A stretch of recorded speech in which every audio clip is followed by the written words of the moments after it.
Hi everyone, it's John Mitchell, and in today's video, we're going to look at how businesses can respond to key performance indicators. Now, before we get into things, let's actually have a look at this key knowledge point from our study design because there's quite a bit in it. So this part of the study design asks us to look at management strategies to respond to key performance indicators and or seek new business opportunities. And there's a long list of strategies included that you can see, and you can be asked specifically about those. Now, the study design does not specify which strategies are for responding to key performance indicators and which are for seeking new business opportunities or which are for both. And because of this, we'll look at how each strategy can respond to KPIs and how each can potentially seek new business opportunities. And it's important to note that we will only be looking at examples of how each strategy can respond to certain KPIs or seek new business opportunities. And if you have other ideas or ideas on how other KPIs that a strategy can respond to or how it can seek new business opportunities, that's completely fine. And in this video, because there are so many strategies, we're going to split it into two separate sections. So our first strategy is implementing staff training, which is the process of improving the skills and knowledge of the employees so that they're able to perform their role to a higher standard, which gives them a greater ability to achieve business objectives. And it's about pushing them to excel further in their roles. Now, this can help a business respond to issues around staff turnover because the employees are more likely to remain in the business if the business is investing in them. It can respond to concerns around rising workplace accidents as it helps the employees develop skills that will improve their safety. It can also help respond to issues around productivity growth as the employees are likely to be more efficient as their skills and knowledge are being enhanced. And if the business is on the hunt for new opportunities, well, the superior skills can lead directly to higher quality products or service being delivered, which can bolster the business reputation. And there's also the potential for the birth of new innovative products, drawing an even larger customer base because the employees have gained these greater knowledge and skill base. Moving on to staff motivation, it's truly the heartbeat of a thriving business. It's what really propels employees to surpass their own expectations and their own limits. And as we know, when we studied staff motivation, there are lots of different ways to improve the motivation of employees. And so when motivation is improved and injected into the system, businesses will often witness a surge in productivity, decline in customer complaints as the level of service or the products that are being offered is enhanced due to the motivated employees. There can even be a reduction in staff absenteeism, as well as potential reduction in staff turnover because the employees are happier to come to work as a result of being more satisfied in their roles and are driven to achieve. And when these employees are fueled by increased levels of motivation, they can break barriers, they can become pioneers of innovation and champion market expansion, which can lead to potential new business opportunities.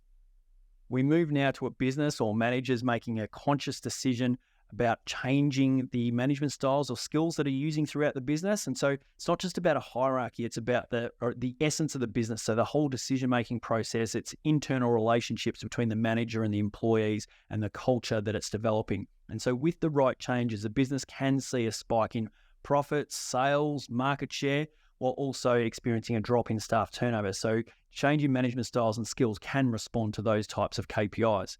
For example, imagine a business where the managers are using an autocratic management style and the business may become stagnant or uninspired because there's only ideas coming from the manager, and as a result, the market share and the profits are being impacted.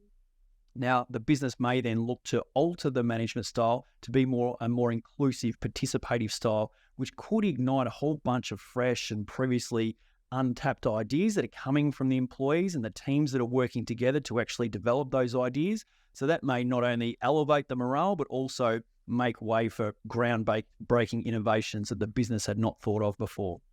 Our next strategy is an investment in technology. So this isn't merely about adopting the latest technology tools, but it's about refining operations to make them sleeker, sharper, more efficient, more effective. And so by embracing the right technologies, a business can minimize their wastage, increase their productivity growth, and also see a rise in profits. And so technology can also help a business seek new business opportunities, for example, using web technologies that can help the business access global markets, or technology may help the business develop completely new products. So take Amazon Web Services, for example, by harnessing the power of artificial intelligence, they're able to craft a cutting-edge cloud solutions platform through AWS, and that really opened the doors for a whole countless range of new business avenues which helped generate greater income for them. Next, we have improving quality in production, which is improving standards of the goods and services that the customers are receiving. And so we addressed this concept back when we looked at operations management. We went through the key quality strategies. If you recall, they were quality control, quality assurance, and total quality management. And so by elevating quality, businesses can then confront and resolve a whole range of challenges that can be assessed, help them respond to KPIs such as rising customer complaints or dwindling sales or market share, or even issues with levels of wastage. And in today's really competitive business environment, top quality can be a key factor that sets a business apart or its products apart. And so the senior managers may make a really conscious decision that they will enhance the quality of their production to try and differentiate themselves from their competitors, and therefore look to improve their reputation and value that they offer to customers, which can help them gather greater business opportunities. Cost cutting is their next strategy, which is a strategic move to try and trim unnecessary expenses without diluting the value offered to customers. So every activity within a business that is adding value to customers will have costs associated with it. And cost cutting is often a strategy that will respond to concerns around the number of sales, particularly net profits, issues with productivity growth, where the business is using too many resources or there's rising levels of wastage. And also the savings accrued via the cost-cutting measures can then be redirected into other areas of the business, which can really pave the way for those new business opportunities because they may invest into different areas that will help them grow.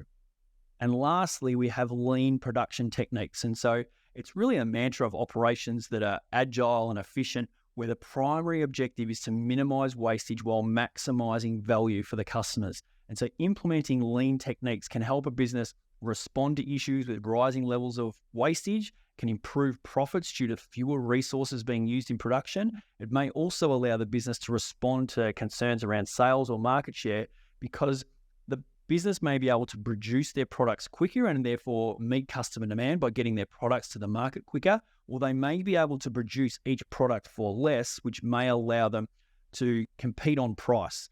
And so by internalizing those lean techniques, businesses can quicken the product launches that are created. So any new product that's being made, they should be able to push them out quicker. And they can also be able to venture into new markets by, again, investing any cost savings into new areas.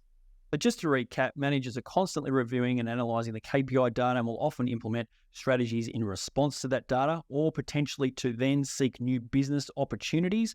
And so there's a whole range of strategies that we went through today, many of which, as I mentioned, we have covered before. So if you need to know more about those particular strategies, you can go back to other areas of the course. And in the next video, we'll look at the remaining strategies from this area of the study design. But until then, just remember that for questions, activities, and helping your VCE journey, then come on over to teachingbubble.com.